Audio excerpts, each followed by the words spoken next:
सख्या भावाला आणि कोणत्या लहान का मोठ्या मोठ्या आता निवृत्ती दादा त्यांचे भाऊ सख्खे आणि त्यांना ते काय म्हणतात माझे कोण आहेत हे गुरु आहेत. मग ज्ञानोबाचा आदर्श काय घ्यायचा सख्खा भाऊ आपला कोण असेल मग सख्या भावाचे शब्द ओलांडलेत का त्यांना कधी मग आपण एवढं त्यांना ठेवायचं बस भाऊ माझे मोठे आहेत आणि ते वडील भाऊ आहेत त्यांना एखाद्या चुकीचं आहे आता काही वेळेस चुकीचं आहे एखादा माणूस असू शकतो मग ते कधी कधी चुकीची माणसं असतात काही काही माणसं बघा तुम्ही दुर्योधनासारखेच असतात माझंही माझं माझ्या भावाचंही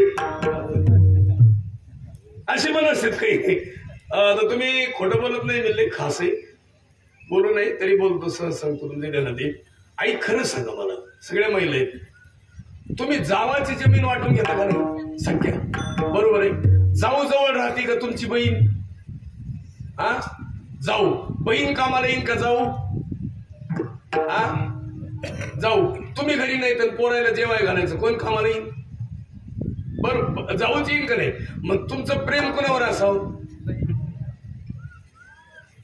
बर तुम्ही समजा गेलात अशी गुचकी लागली जाऊ जवळ असेल का बहीण बहीण कवा येईन बहीण रडायला येईन गेले बाई आहे की नाही पण सख्खी कोण आहे मग आता कीर्तन झालं काय करायचं जावाच्या गळ्यात पडायचं आणि इथून मागच्या पौर्णिमेचं जाऊ द्या पण आता जावाच्या गळ्यात पडायचं काय करायचं बाई झालेलं झालं पण आतापासून पण काही तर असे माडक्या म्हशीसारखं पाहतात असे बसताना सुद्धा लांब बसतात अशा आमच्याकडे 2 जावा सख्या होते भांडे घासायच्या आणि एकीचं मुंडकच पडलं पाहते ते दुसरी म्हणजे मरू दे आणि तिला ऍक्ट घालायला पडलं पाहते पण ती तोंडात नाकात पाणी गेल्यामुळे बुडबुड वाजायचं तिला वाटलं ही मिली ते हिचे कार्टे सांभाळावं लागतील तिला उचललं आणि गेली लातूरला घेऊन गेले आता ती जगली बाई जगल्यावर बरं वाटलं का नाही मग डॉक्टर म्हणले हे बघ तुझी जाऊ नसती तर तू जगली हा मग तिचे देण्यात आलं मी कुणामुळे जगले आणि मग त्या दवाखान्यात ती जावाच्या गळ्यात पडून रडायची कुणाच्या जावाच्या पण जिच्या गळ्यात पडली ती शिंदे साहेबाच्या गटाची होती ती म्हणली तू पहिलीच गळ्यात पडली असती तर 40 कशाला गुवाहाटीला नेले असते आणि 3-2.5 वर्ष मुख्यमंत्री पदाला लावलं नसतं ना एक ध्यानात ठेवा आपण जीवनामध्ये आपल्या माणसाच्या जीवनात प्रगती दिली पाहिजे आपल्या माणसाचं प्रेम देणं हे माणसं एक बाबा गोड बोलत ना देण्यात येईल म्हणून सांगतो तुम्हाला प्रेम पाहिजे का नाही तुम्हाला आनंद पाहिजे का नाही? आता ऐका, मग सगळ्या जीवनात एकच आहे, मला प्रेम पाहिजे, मला आनंद पाहिजे. आणि ती कुठं मिळेल? ती बाजारात मिळेल का? ती इथंच मिळेल. त्याला पुरावा आहे, दिशी तेव्हा इथंच मिळेल ना. तुम्ही द्या मग मिळेल. तुम्ही द्यायचंच नाही, कसं मिळेल? तुम्ही थोडं तरी चांगलं बोललं तर परत कसं येईल? आहे की नाही? आई म्हणली पोराला, पप्या जा. ते महाराज मंडळी आले, भजने सगळे कीर्तनकार, खडके महाराज आले आणि ते सगळेच आले गायक वादक. आणि त्याला चहा करायचा आहे, काकूतून जाऊन दूध घेऊन ये. ते कार्ट्यानं ग्लास घेतला, नीट काकूकडे. काकू, आईनं दूध सांगितलंय. काकू लई खास होती. ती म्हणली दूध संपलंय. मग ते काकून गप मरावं जाऊ द्यावं का नाही ह्याला. ही कार्ट्याला म्हणली, काकू म्हणली अजून काय म्हणली तुझी आई? ते म्हणला त्या कुत्रीने नाही दिले तर शेजारच्या म्हशी कोण वर्ग गेलं बोलून, पण आग लागली ना. आम्ही कधी कधी विचारित असतो. मी मगाशीच विचारलं आजीला, ते सिस्टीमवाल्याचं घर नाही का त्यांची मम्मी, त्यांना विचारलं मी, आई आज कुणाच कीर्तन आहे? ते हुशार आहे, त्यांना लगेच ओळखलं हाच बाबा असं. मी रात्री असंच विचारलं, म्हणलं माय कीर्तन कुणाच झालं आज? ते बाई म्हणली खडक्याचं का धडक्याचं होतं. मला तर लय अवघड. मला एक पत्रिका आली बघा, मी त्यांना खडके महाराज नाव टाकायला सांगितलं, ते निलंगेवाल्याला. त्यानं सडके महाराज नाव टाकलं.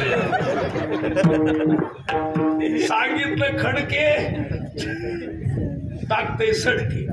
आपण आपल्या भावाला चांगलं. आता मी तुम्हाला सांगा, मला कोणी वैरी विधी नाही, मला कोणी विरोधक नाही, मी कधी कुणाला भांडण नाही, माझं कुणाशी वाद नाही. मी एवढ्या 15-20 वर्षामध्ये आपण एकच ठरवलं, सगळे माणसं आपले. आता आमचे भजनी मंडळी आमची लय वर्षाला गाठ पडते, पण प्रेमाची. आम्ही तंगड्या वडावडी नाही, हे नाही असं. आता मी तुम्हाला सगळ्याला ओळखतो, सगळ्यांवर का. ते पलीकडले बाबा आहे, ते तुम्ही ते बाबांच्या पलीकडले काय नाव ते, तुम्ही कंडक्टर काय होते का पहिले? मग पहिलं होते का? हा, कारखान्यात वाचवीर होत्या. कारण कारखान्यावर आम्ही कशाला यायचं, ते एक सप्ताह असायचा मोठा, आणि ते सप्ताह असल्यावर तिथे गायन असायचं संध्याकाळी. मी त्यांना बघितलं, ओळखलं सगळ्यांना. मी सगळ्यांना तुम्हाला ओळखलं. हे आमचे मामा आहे तिकडले, रुपनूर मामा आले, हे सगळी भजनी मंडळ मी 99% सगळ्यांना ओळखतो. मला तुम्ही का ओळखीत नाही, थोडा करत बदल होतो, याच्यात होतो आम्ही, त्याच्यात होईल. पण तुम्ही आम्हाला ते कशामुळे ओळखू येते माहिती, ह्या भागातलं माणूस. म्हणजे एक सगळ्यांना विनंती करतो, आपण असं खरे वारकरी सोडून दिसायला. आता हे असे उभा करीत जा पोरं. दर पौर्णिमेला जर आपल्या गावात हरिपाठ असेल तरी पोरं जेवढे महाराज हे पोरं उभा केले पाहिजे. फायदा काय होतो माहिती, पुढच्या काळात भजनी मंडळ आणायची कुठून? बरं आता जे भजनी ते वरची वय वाढत चालले. हो बरं, आता पुन्हा भजनी आणायची कुठून? बरं, भजनी मंडळात भजनी तयार केले पाहिजे ना. पण जुने भजने पण ती पोरायला टाळ घेऊ देते नाही. टाळ पोरग म्हणतो हे टाळण तू. परत मंदिरात आलं म्हणून तुम्ही सगळे जी टाळकरी व्हायची ती का नाही झाली माहिती? जुन्यांनी काही नव्याला जमू दिलं आणि नवे काय पुन्हा मंदिरात आले. आणि जवळजवळ खरा नाश कोणी केलास? मी म्हणतो घेऊ दे ना टाळ, फुटला तर फुटू दे. टाळ फुटेल काय होईल, पण टाळ नवीन घेता येईल. पण टाळकरी आणि टाळकरी दरवेळेस गावात कुठून आणायची? पण आपल्या गावात टाळकरी पाहिजे, गायक पाहिजे. आता आपल्या गावात मिलिटरी मॅन सुद्धा असते, भरपूर आहेत ना. आपले मिलिटरी मॅन पाहिजे. मी म्हणतो आता हे सगळा आज ज्यांची पंगत आहे, मला वाटतं काय आडनाव आहे तुम्ही सगळ्यांचं? बरेच चौरे, ते मला ग्रुप आहे ना, सोयऱ्यांचा ग्रुप आहे आमच्या. आता आमचं काम लई खास आहे मला, आयुष्यभर मेंढ्या. आता काही आमच्या काय केलं, मेंढ्या ऐकल्या तर फळीचे ट्रॅक्टर घेतले. म्हणजे पहिलं मी लोकांचे शेत खतवायचे ना, आता लोटायची. पण आमच्यातलं एखाद्यानं 10-12 लाखाच्या मेंढ्या ऐकल्या पाहिजे, दिंडूरला थोडी जागा घेतली पाहिजे, एखादं चांगलं दुकान टाकलं पाहिजे. हे डोक्यात आलं पाहिजे की नाही का आयुष्यभर लोकांच. पण आमचे माणसं लई खास आहे. सांगू एका वाक्यात ऐका. आता आमचं एक आष्टापूर नावाचं गाव आहे, तिथं गेले मेंढ्या घेऊन लोक. कशाला गेले? चारायला. आज त्या गावामध्ये सावकार म्हणतात कुणाला? ज्यांच्याकडे मेंढ्या होत्या त्यांना काय म्हणत्या? सावकार. आणि जवळजवळ निम्म गाव विकत घेतलं कोणी? कोणी मेंढेवाल्यात. पण याचं कारण कळलं का? प्रेम आहे, कष्ट आहे, एवढं कोणी उभा राहत नाही. म्हणून सगळ्यांना विनंती करतो, आपण आपल्या कामामध्ये तत्पर राहिलं पाहिजे, कष्ट केलं पाहिजे. आता मी माझ्या वडिलांकडे मेंढ्या पहिले आजोबाकडे म्हणले होते करायचे. मला म्हणले तू आपल्याला मेंढ्या घेऊ, 100-200 रुपये मेंढ्या सांभाळू. मी म्हणलं आपण काय मेंढ्या सांभाळायला आलो. हे तुमच्या डोक्यात असतं, पण आपल्या डोक्यात एकच आहे, आपण ज्याच्यासाठी आलो ते केलं पाहिजे. आपण कशाला आलोय ते काम करायचं.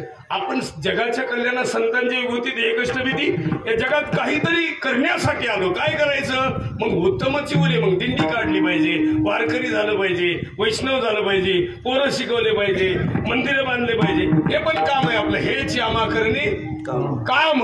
वीज वाढवावे. शिंदे परिवारातली मुलगी मल्हारराव होळकरांच्या घरात सून म्हणून गेली, मालवा साम्राज्याची महाराणी झाली. काही डोंगरावर नव्हतं, ते काहीच नव्हतं डोंगरावर. कोणत्या? भगवानगड नावाचा डोंगर आहे, काहीच नव्हतं त्याच्यावर. आणि त्याच डोंगरावर आज नंदनवन फुललंय. काय झालंय? का झालं? त्याचं कारण आहे निश्चयाचे बळ. तुका म्हणे त्याचे बळ. एकदा भजन करून विठोबा रखुमाई.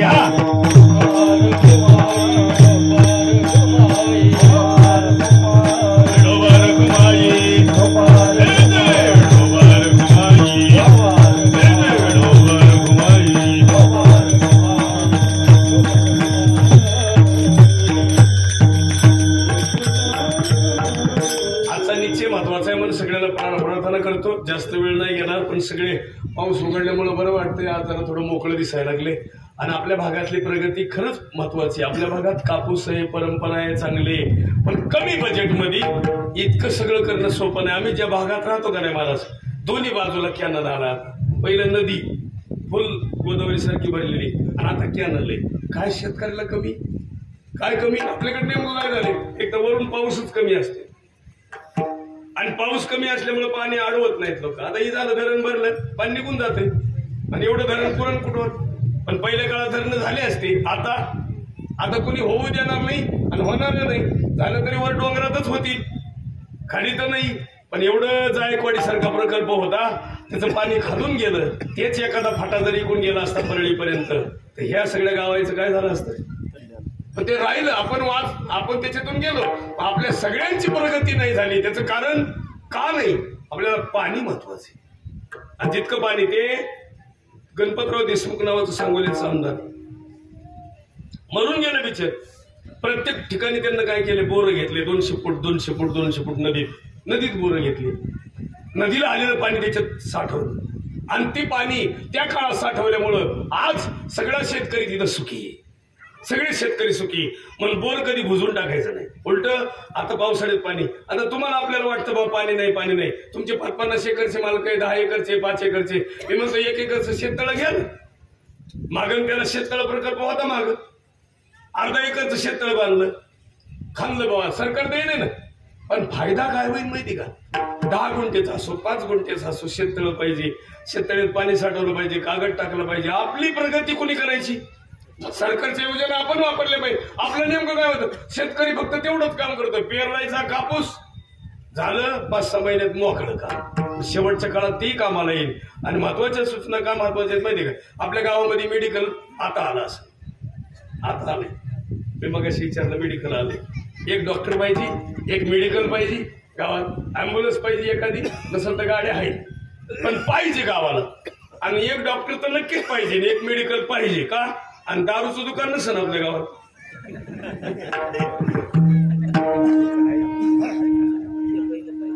ये म्हणते तू ये बाहेर, आता तू आमचं काय कुठाळा करायला आला का?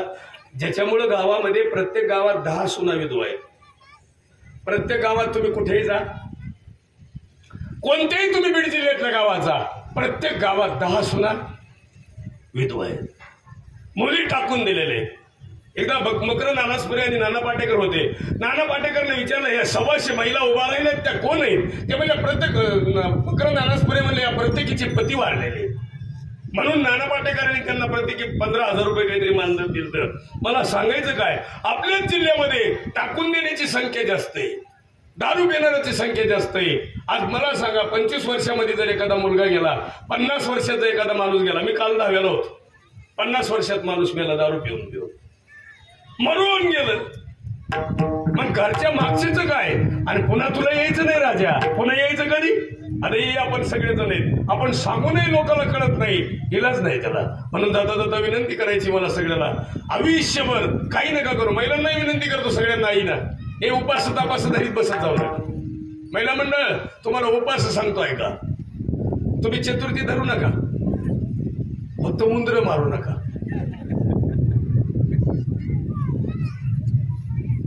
महिन्यामध्ये 3-3, 4-4 उंदर मारी, 3 मला चतुर्थी म्हण. कशाला धरायची चतुर्थी? उंदर नको मारू. ती उंदीर कुणाचं खाणं आहे? मांजरच, त्याची ती खाईल नाही. मांजर पाळ, पण उंदीर मारू. आणि काही बायांनी शेंगदाण्यात औषध घालू घालू. ते तुमच्याकडे लक्ष्मीचा सण असतो आहे का? आणि त्या लक्ष्मी आता कुठे येतात? सध्या कुलपाच्या आत. त्यांना फॅन बी नाही का मध्ये? बरा दम निघत असेल त्यांना मध्ये. अशा बिचाऱ्या बांधून ठेवल्या. त्यांचे हात पाय कुठे आहेत लोखंडाचे? बर त्या लक्ष्मी तुम्ही बसतात का ते बसतात? 2-4 दिवस स्वयंपाक त्या करू लागतात का तुम्ही? बरं तुमच्याकडे ते दागिने तुम्ही त्यांच्या गळ्यात घालतात, ती परत काढून घेताना बोलती का लक्ष्मी? बरं तुम्ही 4 दिवसात लाडू बनविले, त्या लक्ष्मीला घास घालायला गेल्या, तिने तोंड वाचलं तर? ती जर लक्ष्मी बोलली बा ओम भट स्वाहा, जीव घालणारे जागेवर मरेल का? कुठं नाही काय त्याच्यापेक्षा एक करा इथून पुढं. दोन्ही लक्ष्मीच्या मध्ये अंतर ठेवून जा. त्यांच्या पुढे 1-2 जण असतात बघा, त्यांचं काय नाव? त्याची तर लय हाल, मुंडकेत लाकूड घालीत काय डोकं लावून काय. आणि माणसं म्हणते आमच्या घरी लक्ष्मी आहे. मी नाही म्हणत, 15 वर्षात लक्ष्मी बसवीत नाही. आम्ही तिकडे गेलो ना, नाही नाही नाही नाही. आमची मावस सासू मला म्हणली होती मी लक्ष्मी घेऊन येऊ का तुमच्याकडे? मी म्हणलं तू तिकडे उलार, आपल्याकडे येऊ. आम्हाला एकच लक्ष्मी आमची आई. आणि इथून पुढे तुम्हालाही सांगतो सगळ्याला, या लक्ष्मीचा सण आला की लक्ष्मीच्या मध्ये अंतर ठेवा, सासू मध्ये बसवीत जा. म्हातारी 4-5 दिवस पुजायची.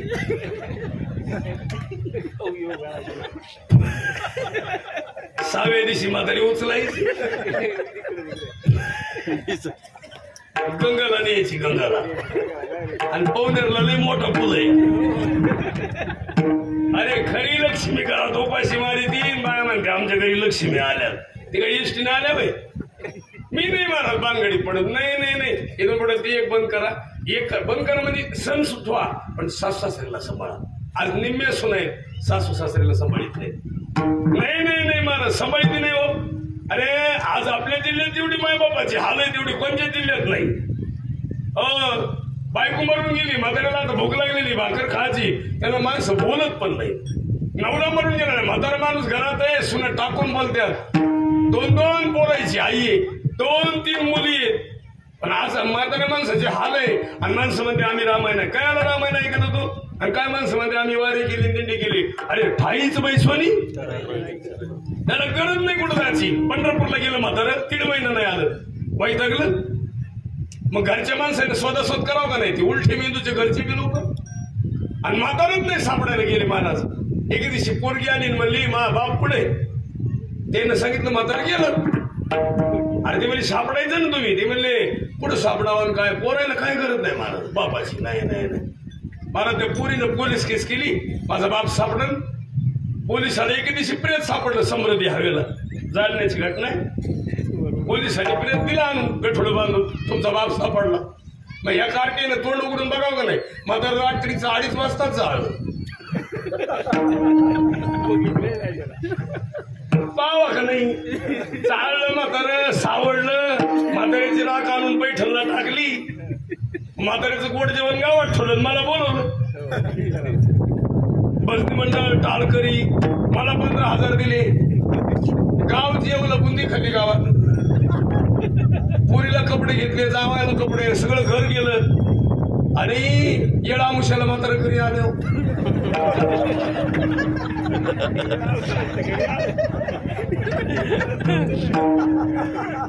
म्हातारं दुपारी घरी आलं. म्हातारी बसेल होती दारात. जसं म्हातारं 12 वाजता पाहिलं तिनं दारात. कुलूप लावून बसली म्हातारी. तिला वाटलं भूत दिसतंय. आमुष होती त्या दिवशी. राम राम राम राम राम राम म्हातारी म्हणायची. आता काय डोकला. लोक म्हणले नाही नाही म्हातारं झाले. आणि मी आपलं टीव्ही बघत होतो. जी 24 तासला बातमी चालू होती ते म्हातारीची. आणि मी आपलं जेवताना मी पाहत होतो. ते मी मंडळीला म्हणलं अरे म्हाताऱ्याचा मी 13वा केलाय.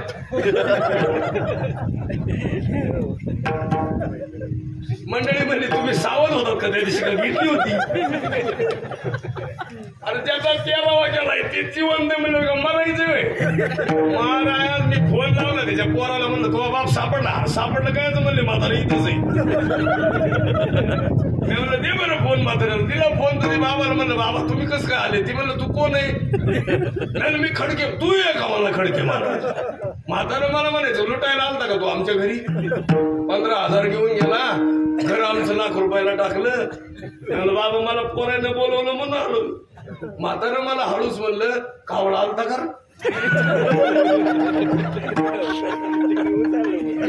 म्हणलं बाबा कावळ्यातच माझं कीर्तन बंद पाडलं.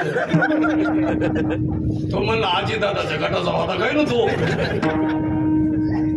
तुम्ही जरा बदल करा.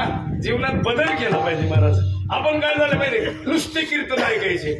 आता आमची वारकरी मंडळी सगळी आपण एवढे दिवस वारे करतो. आपण एवढं भजन करतो बरोबर आहे. मग आपल्यातलं काय गेलं माहिती. आपल्यातलं जीवन निर्मळ झालंय. आपण निर्मळ झालो. तुम्हाला माहित नसेल तर पुरावा आहे का. सीतेला लक्ष्मण नाही कळला. सीतेला जर लक्ष्मण कळलं असतं 13 वर्ष माझा दीर उपवासी होता तर सीता लक्ष्मणाला वाईट बोलली. आज निम्म्य महिला आहेत महाराज दिराला बोलत नाही. आणि त्या बिचाऱ्याला कष्ट केलेलं असतं. महाराज लग्न झालं पोरीचं लग्नाचं 17 लाख रुपये देणं झालं. 17 लाख रुपये देण्यासाठी सख्या भावानं वेगळं घेतलं. 17 लाख रुपये पोरीचं देणं दिलं. त्याच्या अंगावर टाकून तुझी पोरगी तू पाय. किती पलटी मारतात काळानुसार. आणि काय नाही मड्यावर बांधून. लक्ष्मण म्हणला नाही नाही नाही माझा दादा जर वनवासाला जात असेल तर मी घरी राहणार. लक्ष्मणाची पत्नी 14 वर्षे वाट बघत होती. कोणी बघितलं तिला. का स्त्रियांवर आघात आहे. पण महिला मंडळाला विनंती करतो पुरुष मंडळाला बी आपण काय केलं पाहिजे. आपलं कुटुंब आपली जबाबदारी. आपण काही गरज नाही कुठे जायची. पण तुकाराम महाराजांचं सुंदर उदाहरण त्याला देह काळाचे धन कुबेराचे आणि येथे मनुष्याचे. तुकोबाने परत म्हणतात जोडून या धन उत्तम व्यवहारे उदास विचारी. ज्ञानोबराचं जीवन आहे. ज्ञानोबरा म्हणतात गुरु कर पण कसा कर. सद्गुरु बलकट असावा. फायदा काय होईल. अभंगाचं दुसरं चरण. राजयाची कांता काय भीक मागे. राजयाची कांता काय भीक मागे. राजयाची कांता काय भीक मागे. राजयाची काय भीक मागे. राजयाची कांता काय भीक मागे. राजयाची कांता काय भीक मागे. राजयाची कांता काय भीक मागे. राजयाची कांता काय भीक मागे. मनाची आजोगे सिद्धी पावे. मनाची आजोगे सिद्धी पावे. राजयाची कांता काय भीक श्री गुरु सरी का आता पाटी राखा. मनाची आजोगे सिद्धी पावे. मनाची आजोगे सिद्धी पावे. श्री गुरु सरी का आता पाटी राखा. श्री गुरु सरी का आता पाटी राखा. त्याला 2 उदाहरणं दिली. ती गोड आहेत बघा. ही दोन्ही उदाहरणं गोड आहेत. त्यासाठी गुरुसाठी. कोणते 2 उदाहरणं आहे का. राजाची कांता कधी भीक मागत. ज्याच्या घरामध्ये जर इतकी मोठी प्रगती असेल ज्याचे गुरुच बळकट असतील त्याला कुणाच्या दारात जायची हात पसरायची काय गरज. त्याला पुरावा आहे असा.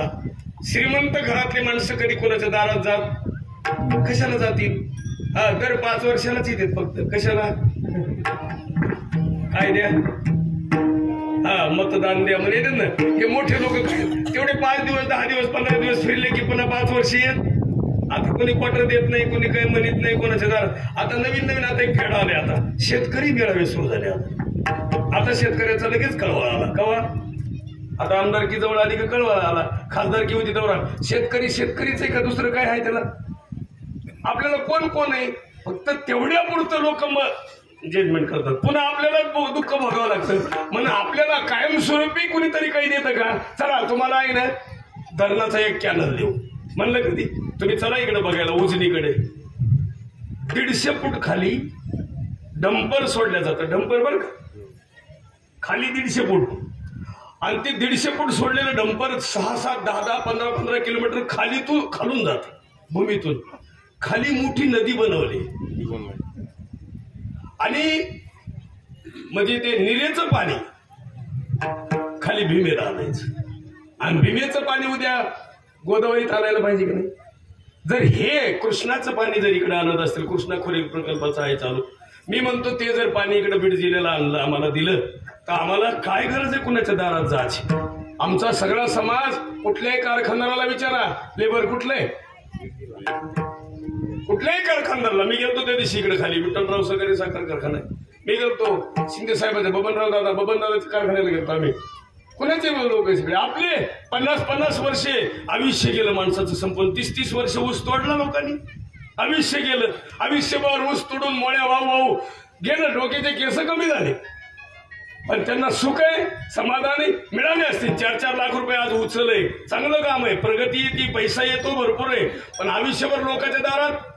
त्यामुळे आपले पोरं शिकले नाहीत. इंजिनियर नाही, कलेक्टर नाही, सीए नाही, मोठे डिप्युटी कलेक्टर नाही. आपले पोरं का नाही शिकले. आपल्याला कायमस्वरूपी कोणीतरी काहीतरी द्यावं याच्यासाठी आपण मागत नाही. मी म्हणतो दुसऱ्याचं कुणाचं मागा नाही तर नका मागू. आपल्या गावासाठी अजून काहीतरी नवीन करता येते का ते मुलांनी केलं पाहिजे अशी माझी सगळ्यात महत्वाची विनंती. पण कल्पतरू तळवटी जो कोणी बैसला काय म्हणे त्याला. त्या काळामध्ये कल्पतरू असायचा. आता असला तरी दिसत. मला सुद्धा ती कल्पतरू असंच होतं का नाही हे शब्द. त्याच्यामुळे मला 96 पासून असं वाटायचं कुठंतरी कल्पतरूचं झाड असेल. म्हणून मी शेतामध्ये असताना प्रवास करताना वारीत चालताना मी कोणत्याही झाडाखाली बसल्यावर मी विचार करायचा की ओळखीचं झाड नाही पण कल्पतरूच असेल.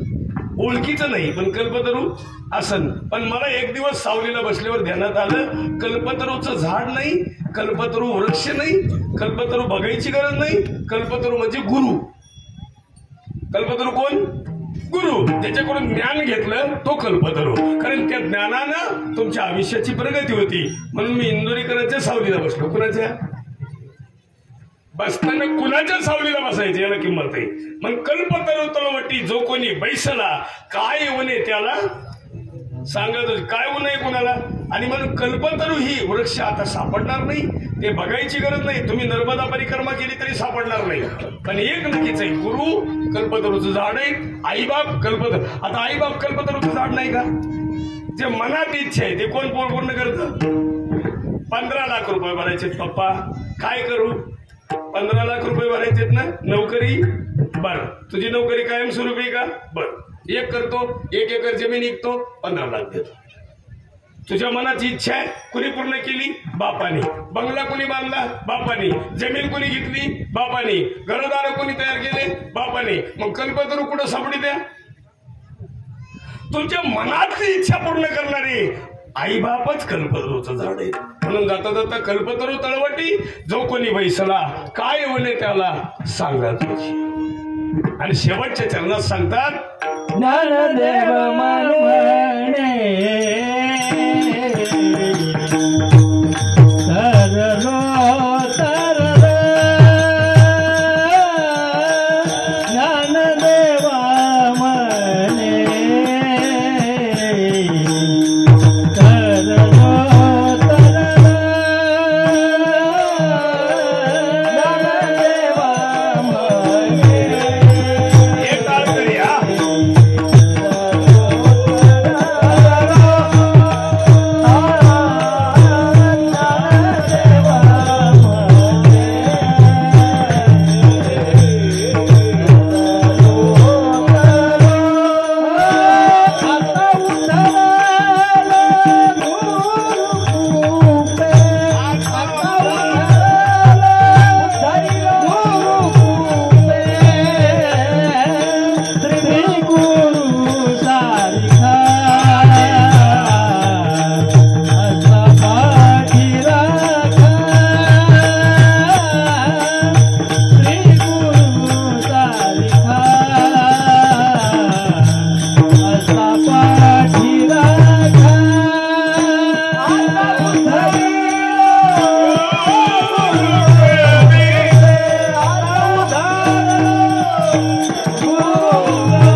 फेरा चुकवणारा तो गुरु कोण? त्याला सुंदर उदाहरण आहे. माझा आणि मी गेलं की त्याचा फायदा काय होतो? त्याच्याकडे अहम राहत नाही, मी राहत नाही, आणि मग त्याचं स्वजोल रूपांतर मूळ स्वरूपात होतं. म्हणजे आपली हे जोत अनंतात विलीन होणार आहे. कुठं होणार आहे? जिथं जायचं तिथं जाणार आहे, पण तो तृप्त झाला पाहिजे. तुका म्हणे सोडिल्या गाठी आणि दिली मिठी पायाशी. लय बोललो, मला माफ करा. सगळ्याला माहिती आहे पांडुरंग कसं आहे दिसायला. पांडुरंग दिसायला कसं हा सोपदार विकास म्हणजे तो सावळा तरी मला हे काय आमच्या मुळावर आले. बरं, देव सावळा आहे की नाही? ऐका, देवाची नजर कशी? त्याला अभंग आहे, तेथे माझी हरी समजते ना. देवाची नजर सरळ, बरोबर आहे. आपली नजर लागती का देवाची? लहान पोराला गालाला काळा टिक्का लावतात काजळाचा. का? काय लागून? हा, नजर कुणाची?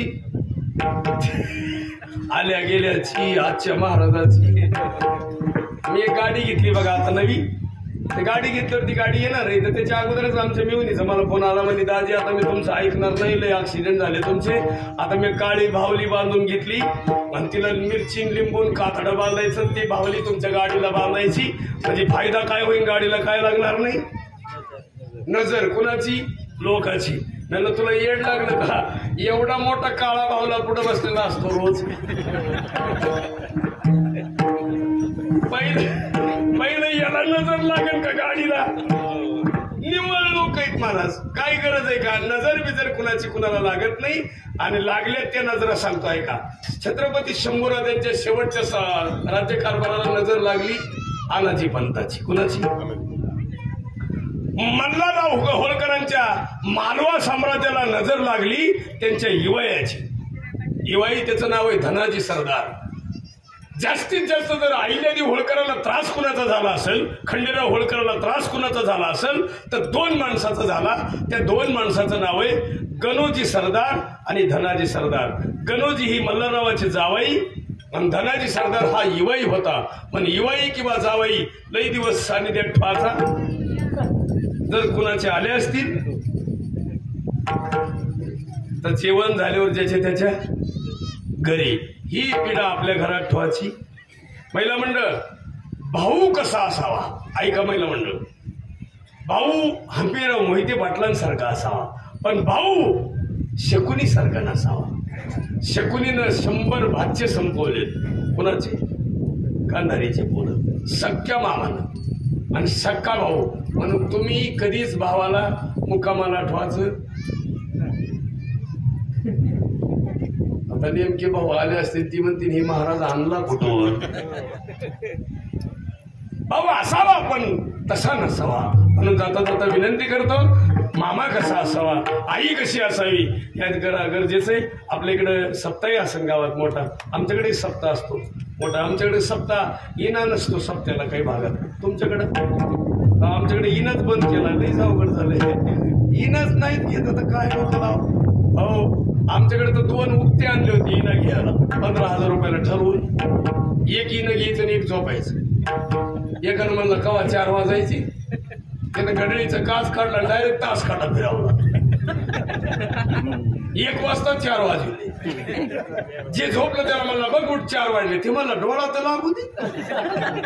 आणि तो म्हणलं घड्याळीत पाय 4 वाजले. हे पाहिलं तर खरंच 4 वाजले. हे नाही इना दिला आणि ती गेली निघून. आता जे नाही ना घेतलाय त्याच्या डोक्यात 4:30 वाजले तरी काकड्यावाले येणार. वाजले 2:30, 5 वाजले, 3 वाजले. तू म्हणला काकड्यावाले गेले का काय? म्हणून 3:30 वाजल्यावर इकडं 5:30 वाजले. तुम्हाला जगत नाही आपण. त्यानं मारुतीकडे पाहिलं तर पाहिलं आणि इना दिला गेली निघून. मारुतीनंच वाजविला 1.5 तास इना. खरे 4 वाजले तेव्हा म्हातारा आलं. त्यानं मारुतीच्या गळ्यात इना पाहिला तर चकलंच ते. त्यानं माईक मध्ये पुकारला, आपला मारुती प्रसन्न झाला इना वाजवायला. ज्यानं इना दिला ते आलं सकाळी, ज्यानं घेतला ते आलं. ती म्हणलं मारुतीकडे गर्दी कशाची? ते मला म्हणते तो मारुती आपला इना वाजवला. ते म्हणला पळ, रात्री मी दिला होता. हे तुमचं तरी बरं आहे. आम्ही तर त्या दिवशी पोखरणीवर गेलो. पोखरणी आहे ना इकडे खाली, तर ती कलशी पोखरणी तसंच कीर्तन करून वर निघलो. मला ती इनेकर रस्त्याने चालताना दिसलं. मी म्हणलं इनेकरला कोणत्या दिंडीचं नाही, ती मला गावातल्या सप्त्याचं आहे. आणि म्हणलं रात्रीचं 2:30 वाजता इकडे कुठे गेलतो, म्हणला मोटर बंद करायला गेलतो. इना घेऊन मळ्यात असं जर येणं थोड्या दिवसाने मेंढेकडे सुद्धा जातील घेऊन, शेतात नेतील. जाता जाता एक करा, आनंद घ्या, सुखी जीवन जगा. या पौर्णिमेच्या निमित्तानं आज गुरुपौर्णिमा आहे आणि आज सगळे, आता मी सुद्धा कीर्तनामुळे इकडे आलोय, तरी मला संध्याकाळी जायचंय महाराजांकडे. रात्री 9, 9:30 वाजेपर्यंत, 10 वाजेपर्यंत जरी. आज काय महाराज सापडत नाही, रात्री पहाटेपर्यंत येतात ते. पण आम्ही आमच्या गुरुचं पूजन करतो, तसं तुम्ही सुद्धा सगळ्यांनी गुरुपूजन करीत जाऊ. पण गुरु कोणते महत्वाचे? मी पहिलं गुरुचं पूजन कोणतं करणार म्हणजे भेट घेणार माझ्या आईचं. अंबाजोगाईला ठेवली आई, बरं का महिला मंडळ. 2-4 वर्ष झालं, तसं 15 वर्ष झालं आईला वाटायचं ऑपरेशन करावं. केलं ऑपरेशन. आईचं मन का दुखत असल्यामुळे चालता येत नव्हतं. आईचं ऑपरेशन केल्यामुळे आई टकाटक झाली. आई अंबाजोगाईला राहते. आता आईचं दर्शन घ्यायचं, वडिलाचं घ्यायचं, संध्याकाळी गुरुचं घ्यायचं, झालं काम. आपण ह्या दिवशी ह्यांचे दर्शन घेत जावं, कुणाचं दुसरं घ्यायची गरज नाही. म्हणून जाता जाता विनंती करतो, सासू आसन, सासरा आसन, घरातले माणसं असतील, जुने जाणते माणसं, त्यांना चांगलं जपा. प्रत्येकाला विनंती करतो, आनंद, सुख, समाधान हे आपल्यातच आहे, त्याला दुसरीकडे कुठं जायची गरज नाही. जाता जाता जे महाराष्ट्रात जन्माला आले तेच भाग्यवान आहेत. जे महाराष्ट्र सोडून बाहेर जन्माला आले त्यांचं भाग्य नाहीये, कारण त्यांना मराठी भाषा नाही, त्यांना भजन, त्यांना आनंद. आणि जे भारतात आले ते उत्तम आहेत, त्याच्यातही महाराष्ट्रात आणि त्याच्यातही जिल्ह्यात कोणत्या, तर ते बीड. इथं संस्कृती बघा, एकही महिलाच्या डोक्यावर पदर नाही अशी महिला नाही, सगळ्यांच्या डोक्यावर पदर आहेत. आता नका घेऊ, राहू द्या. आता एक फॅड आलंय बघा, ते आता ते स्कार्फ बांधायचं. त्याच्यामुळे असा कुठाला झालाय, आपलीच बायको आपल्याला सापडली. एकानं तेल गावला, पंपावर बायको सोडली. ते म्हणलं मी पेट्रोल भरून आलो, तू उभा राय. ती गेलं पेट्रोल भराय, बाईनं गप मरावं का नाही. ठेवली यांना किती वेळ लागतं काय माहिती. ती गेली दुकानात, त्यावर दुसऱ्यानं त्याचं जनावर आणून सोडलं तिथं. तिची उंची सारखीच. हे कीर्तनकार होतं काय काय, तिकून आलं, त्याला कीर्तनाला जायचं ना, आणि हे दुसऱ्याची बाई उभा. आणि हे म्हणलं चल लवकर बस. ती म्हणली बाबा दिसते ना, बस म्हणते. तिनं चप्पल काढलं, बाबाच. आता महाराजाला कळलं, तोंड बांधल्यामुळे ओळखू येणार नाही हे कोणाचं आहे. तोंड सोडल्यावर प्रॉब्लेम झाला. ते म्हणले चुकलं माझं, मला वाटलं माझं. ते लोक म्हणले माझे. पंपावाले उड्या हलावला आता हाणायचे. आता पंपावाले काय मारकरी असते तुम्ही. अहो महाराजांना चूक केल्यावर काय सांग, उड्या हलू लाता हाणायचा काम. अहो ते खरं बिचार रडायला लागलं ना, तेवढे त्याची बायको आली, त्याला आधार आला, बिचारी आली बुवा. ती आली, ते म्हणले का मारते माझ्या महाराजांना. ते म्हणले हे तुझा महाराज ह्या बाईला चल मानला. तिला पहिल्यापासून संशय होता. ती म्हणली अजून 2 हाणा. विनाकारण मार खाल्ला का नाही. म्हणजे इथून पुढे तुम्हाला सांगतो, एक तर तोंड बांधू द्यायचं नाही, बांधलं तर साडी देणार तो. नाही तर थोडी कापून घ्यायची, मॅचिंग जुळली पाहिजे बाई, नाही तर मार खायचं पाणी आली. अहो मी खोटं बोलत नाही महाराज. आमच्याकडे शेतात बाया आल्या कापूशाचा, आणि हे प्रकरण नेटकंच झालं तर मला माहित होतं. आणि आमच्याकडे 10-12 बाया कापूशाचा, आणि मी गेलो शेतात, आमचंच मला ओळखू येईल. आणि चावी सापडणार कीर्तनाला जायचं. मी नुसतं असं पाच कोणला म्हणावं चावी दे, बरं दे म्हणावं म्हणजे मार खायचा. मी माघारी निघल्यावर मंडळीने हाक मारली, इकडे या, मी इथं आहे. मग मगाशीच आरडायचं ना. ती म्हणली मी अंदाज घेत होते कुणाला म्हणत्या. अरे बाई कोणला म्हणून काय मार खायचाय का. चावी नको, मारे नको, आनंद घ्या. पुढच्या काळामध्ये इथं झाडं लावायचं करा. आता ही पावसाळ्याचा काळ आहे, जास्तीत जास्त झाडं लावा. मी पुढच्या काळात जर मध्ये आलो तर मी एक झाड देणार आहे तुम्हाला, वडाचं झाड. तुम्ही वडाचे झाडं लावा, फळाचे लावा, आंब्याचे लावा. इथे जास्तीत जास्त झाडं लावा. एखादी ग्रामपंचायतच्या वतीने एखादी पाण्याची टाकी द्या. आणि पाणी बिनी द्या. महत्वाचं आहे. एखादा बोर बिरबी घ्या पुढे भविष्यात जर वाटलं तर. घेतलंय ना, काही टेन्शन नाही. पुजारी आहे तिथं सगळे जास्तीत जास्त वृक्षारोपण इथं करा. म्हणजे पुढच्या काळामध्ये जर मोठे वडाचे झाड झाले तर मंडपात टाकायची गरज, पण अजून 100 वर्षानंतर. आता मंडपावाला माझ्याकडे पाहत मंडपावाला म्हणे याला बोलवून ताप झाला. पण एक नक्कीच आहे महाराज, जितके झाडं जास्त तितका पाऊस जास्त. आता हे परिसर आहे ना सगळा, असं सरकारी जरी असलं तरी झाडं कमी आहेत. झाडं जेवढे जास्त पाहिजे तेवढे नाही आहेत. झाडं जितके लावता येईल तेवढे लावा.